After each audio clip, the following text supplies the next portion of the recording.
Namaste dosto. Hi guys, we are back. Hello. In our video today, we talk about how we met and how our relationship developed.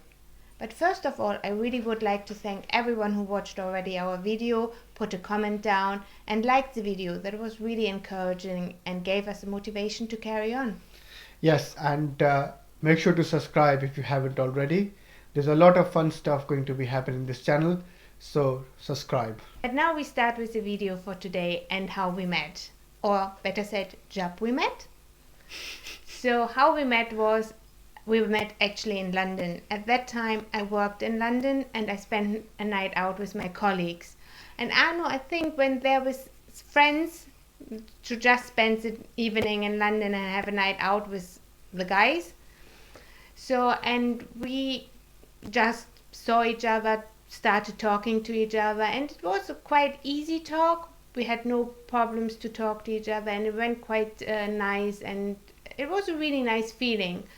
However, at that point, because we were with two different groups there, we had to go back to our other groups, and but we didn't want to stop, so we exchanged our Facebook IDs so that we could stay in contact.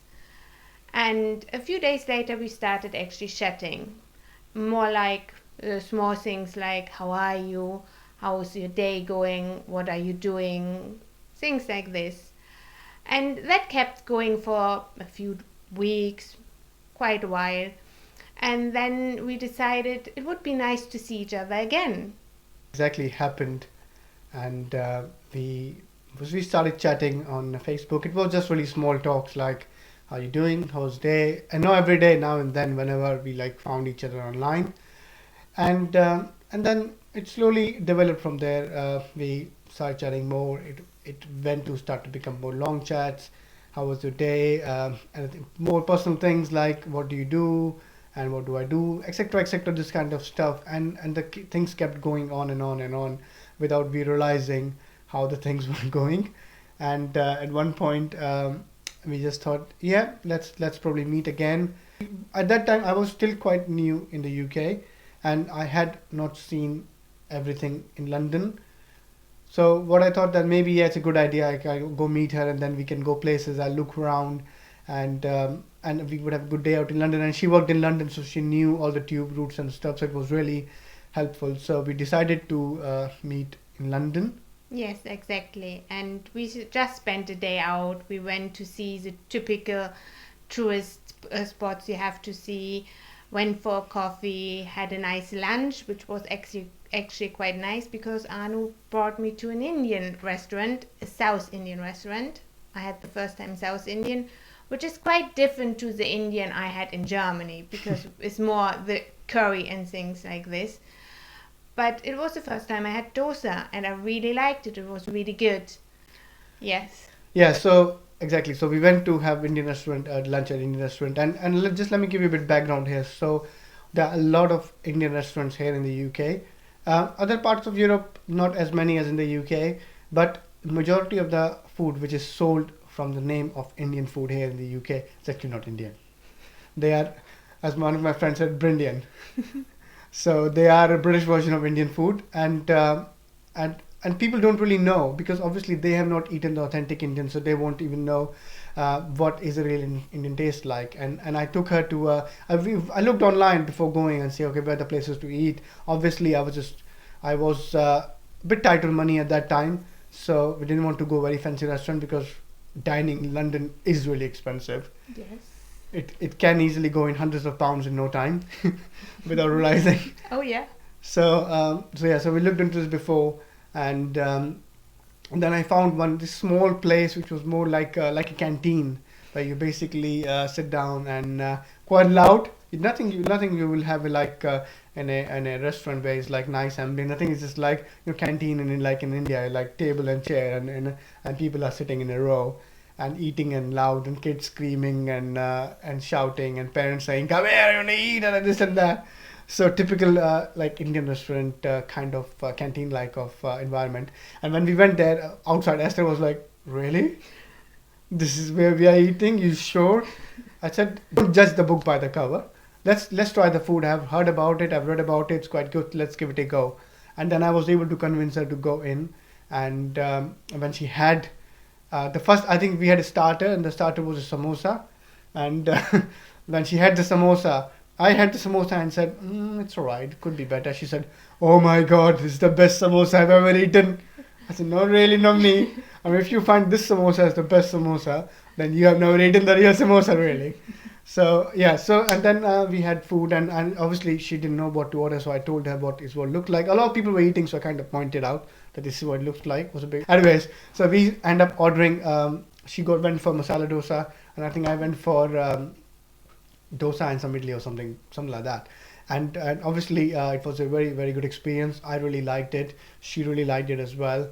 And she said, as she said, he never ate South Indian before, and she loved it. So and then we just traveled around a little bit more, and left for our respective cities by the end of the day, and yeah, carried on from there. Yeah, exactly. And after that, we started again chatting, and our chats became longer and longer. Some to a point where we actually talked the whole Saturday with each Oh, yeah. other, and we covered this time a bit more deeper stuff, like where we would like to go, where we would like to travel, uh, what we would like to do in the future, and stuff like this. So more personal stuff which you don't share with everyone. So yeah, and it was really nice, and at that point I think we started to develop a little bit deeper feelings than friendship. For me, the most stood out when I realized it's actually developing in something different is when I went for a conference abroad, and I flew to Amsterdam, and as soon as I landed I got a text from him saying, I hope you are safe and had a good journey and everything as well. And I thought, wow, that is really unusual. Not many people would say this to you, mainly family or things. And that was when I started to think, it's actually maybe more there than I thought. So I was really touched, and yeah, while I was in Amsterdam, we kept chatting, and yeah, it was really nice.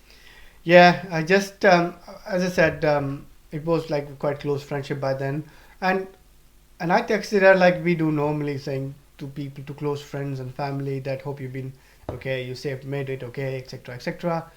Just a gesture, nothing really else. But I didn't know that she gonna appreciate that this much, and it was really nice. And in fact, I got to know later that when she was in Amsterdam, she wrote me a postcard.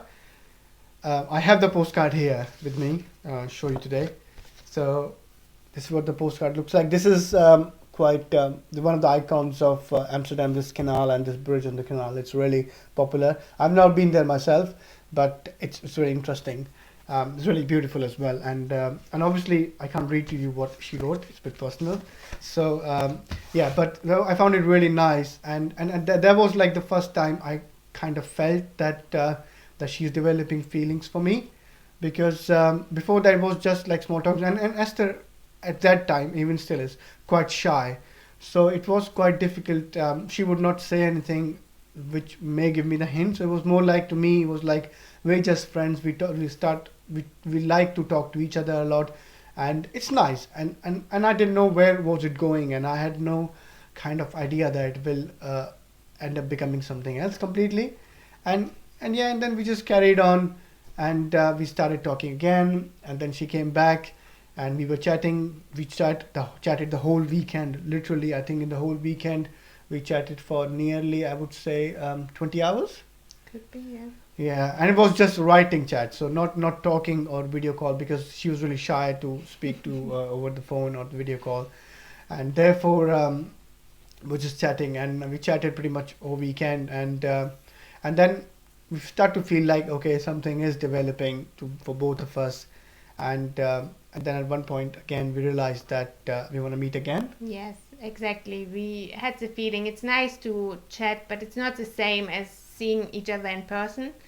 So at that point, we decided, because we were so far apart from each other, our towns were almost 140 kilometers apart from each other, and we both at that point didn't had a car. So getting somewhere was really tricky. So we decided to meet in different cities in between to make it easier for both of us to reach. So we spent then days out, like going to a city, walking around, uh, do window shopping or real shopping, something I don't really like, but okay.